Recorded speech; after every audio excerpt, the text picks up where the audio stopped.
RTS Info, Brigitte Rourty. Le Royaume-Uni commence aujourd'hui à déployer le vaccin contre le Covid-19 mis au point par le laboratoire américain Pfizer et son partenaire allemand BioNTech, devenant le premier pays occidental à entamer une campagne de vaccination de sa population dans l'espoir d'endiguer l'épidémie.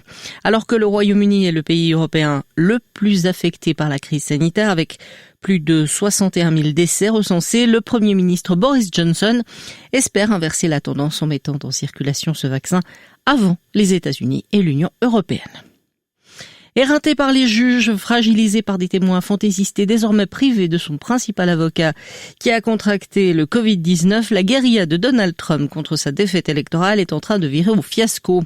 Ce dossier illustre bien l'expression « le train est passé », a écrit hier une juge fédérale qui, dans un argumentaire mordant, a refusé d'invalider la victoire de Joe Biden dans le Michigan, comme lui demandaient des alliés du président sortant.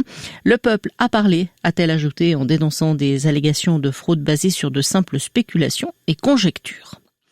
C'était un des documents les plus lus dans le monde, tiré jusqu'à 200 millions d'exemplaires chaque année. Après 70 ans d'existence, Ikea va cesser la publication de son célèbre catalogue, a annoncé hier le géant suédois du meuble. Lancé dans un grand virage numérique, nous avons pris la décision de tourner la page et de dire non, nous n'imprimerons plus ce catalogue à l'avenir. Diffusé dans plus de 50 pays en 32 langues, ce catalogue avait atteint le rang d'objet fétiche de la grande consommation. Le Conseil national veut permettre aux conseillers nationaux malades ou en quarantaine à cause du coronavirus de voter à distance. Si le Conseil des États donne lui aussi son aval, le projet sera mis en œuvre la semaine prochaine. Cette modification urgente de la loi sur le Parlement sera limitée dans le temps.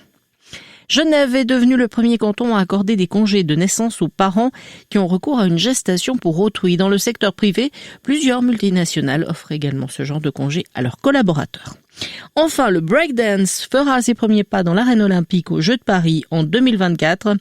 Principale nouveauté d'un programme moins copieux qu'à Tokyo, mais modernisé et paritaire, a tranché hier le Comité international olympique.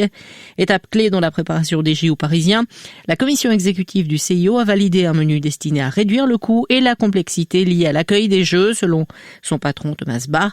Le nombre d'athlètes passe donc de 11 092 à Tokyo à 10 500 à Paris et les podiums de 339 à 329, tout en atteignant pour la première fois une stricte parité et en lorgnant vers la jeunesse, a résumé le dirigeant allemand.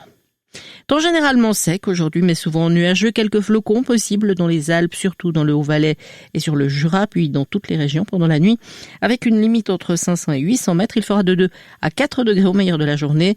Demain s'annonce également gris, avec un risque de quelques flocons en pleine, 4 degrés au mieux. Jeudi, toujours nuageux et pas plus de 2 degrés. Vous écoutez RTS Info, prochain point sur l'actualité à 5 heures.